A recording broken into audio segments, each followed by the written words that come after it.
let's talk about the devil's advocate. Okay, the folks who are right now saying, well, Ripple deserves this because behind closed doors they were doing X, Y, Z, and for the way Ripple was formatted, if I remember, 80% of that 100 billion, right? Is it 100 billion token? Am I saying it correctly? Of which 80% they gifted, 20% they kept, right?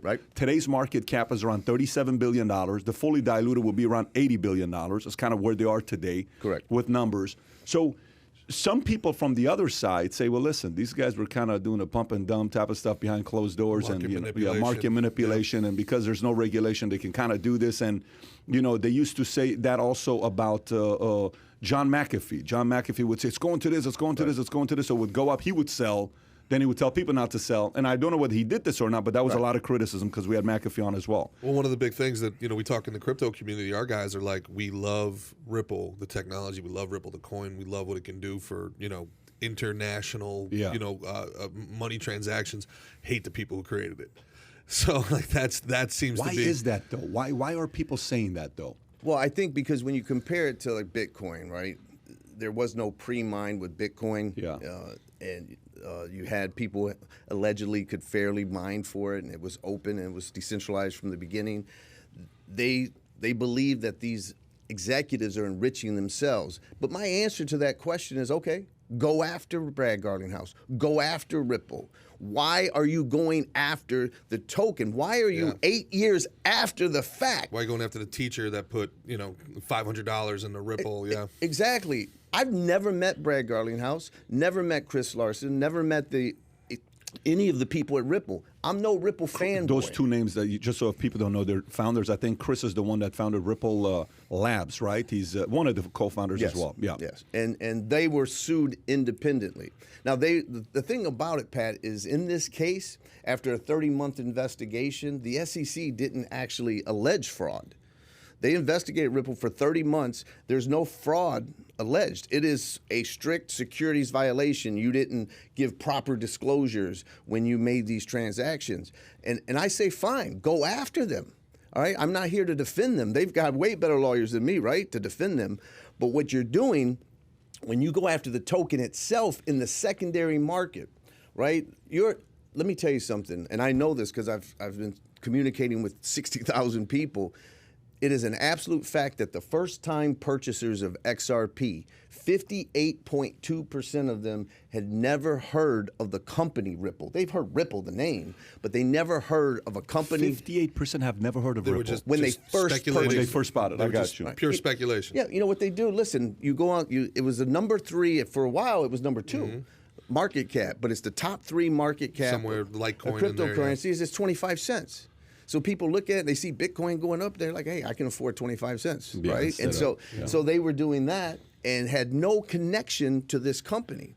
And so to allege that those people entered a common enterprise with Ripple and therefore it's an investment contract is just, it's taking absurdity to the highest level. Do you think that they attacked the soft target? Do you think that they were looking to set a precedent against the tokens? Ripple made the mistake of incorporating in the United States. They went after people that they didn't think, like, who pays you?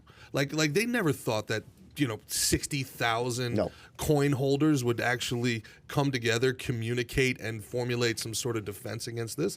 They thought they were going after a soft target and that they were going to create some case law that was going to change the crypto landscape. And then you came in and you took a dump on their front lawn. Well, let me tell you, I think what we're talking about here, the people that you know in cryptocurrency, and what Pat said about people don't like these executives or they don't like the 80% being gifted and holding back 20%.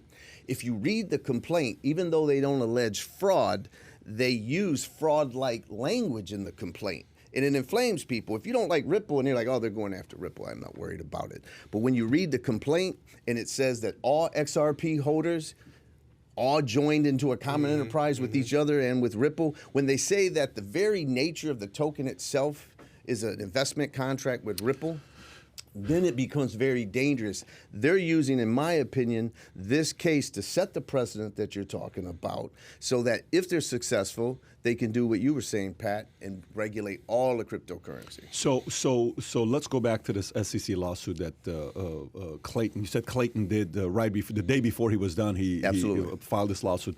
I think it's December 20th of 2020, December something of 2020, right after election, by the way, when this thing kind of took place. So the lawsuit is towards the XRP holders, nothing to do with Brad and Chris. Is that what you're saying? Or are they going after Brad and Chris as well separately? No, they're going after Ripple and Brad and Chris, but they're being so overbroad in their language that they're using that they're saying all XRP, even in the secondary market that's being traded, that all of that's an unregistered security. So one of these 62,000, that's what did they get in mail? Did they get in mail something from the SEC? Did they get? How do they know they're being part of that lawsuit? Okay, what happened was basically, and this was forewarned. Clayton, and I have a letter, I'm going to give it to you because I just got it from the SEC after fighting them for 9 months and threatening to sue them through a Freedom of Information Act. But a former fellow Republican SEC Commissioner, Joe Grunfest, on December 17th, sent a letter to Clayton and the commissioners and said, don't do this. You are about to harm innocent XRP holders and cause more billions in losses than in any non-fraud case in the history of this country. Mm-hmm. They warned them, and they still filed it on walking out the door. And so what happened is, just as that former SEC commissioner warned, he said, listen, if you say that XRP is unregistered security, Coinbase is trying to go public. They're not going to hold it. They're not going to keep it. They're not going to trade it. Mm-hmm. And so the intermediaries, the exchanges, and the platforms are going to delist it, and that's what happened. And so Coinbase, Kraken, Binance, Crypto.com, they all said, look, I'm not messing with the SEC. SEC says the token itself is an unregistered security. We're delisting it, and we're not trading it. And so you have people learned that way. And many of these XRP holders learned of this company named Ripple and these executives called Brad Garlinghouse and Chris Larson for the first time when they got notice on their wallet and Coinbase that said, pursuant to the, and it says, I could show you on my phone, it says, because of the SEC action against Ripple, we are suspending all trading of XRP. And let me tell you how that impacts people, Pat. I don't know if you've ever heard of I Trust Capital, right? It's basically an IRA for crypto, and it's the biggest one in the country. And they allow you to hold your crypto just like you can have the Bitcoin, Grayscale Bitcoin Trust in an IRA, right? Well, they basically have frozen all of the people's assets. So XRP, if they want to trade it right now, they can't. If they want to sell it because XRP goes to $5 and take that gain, they can't. This is Robinhood, GME all over again. Right. I mean, that's you can't buy or sell or trade right now. You not on Coinbase, on those. There are a couple exchanges like Uphold that made the decision that said this is ludicrous. Our securities lawyers say there's not a unregistered security. We're comfortable maintaining it. But there's like 1 or 2 out of 15, and the rest of them delisted. But those individuals who have that money, that XRP, it's frozen. So if they had a life-altering event, right? Their mother-in-law needed to go to a nursing home, and they needed to cash out. Couldn't touch it. Can't touch it. Yeah. All waiting on this lawsuit to happen. Couldn't touch it. Well, that's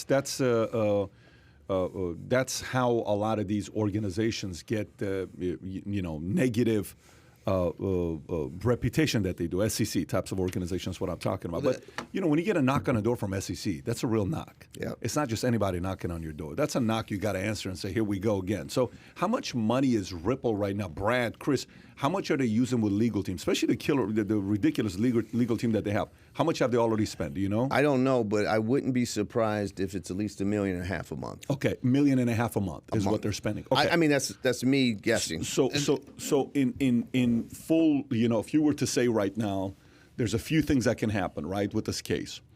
They can settle, which a lot of people are saying is probably going to end up settling, right? Let's just say it's going to end up settling. The SEC comes and let's settle, $10 million, $50 million, $100 million, whatever the number is that they settle with, right? Fine. Here's a check. You move on. And then the other one is to say they release. They just kind of say, look, we're just going to let it go. We're not going to do anything right now. And we're not necessarily going to settle with you. What is the consequences of both negative and positive? Well, I think it's very positive for everyone if there is a settlement. And give you an example. You could pick the number. Ripple owns 50 billion XRP. It's in escrow, and each month 1 billion gets released, and they use some of it, sell it, and then they put it back in escrow. That's 50 billion, Pat.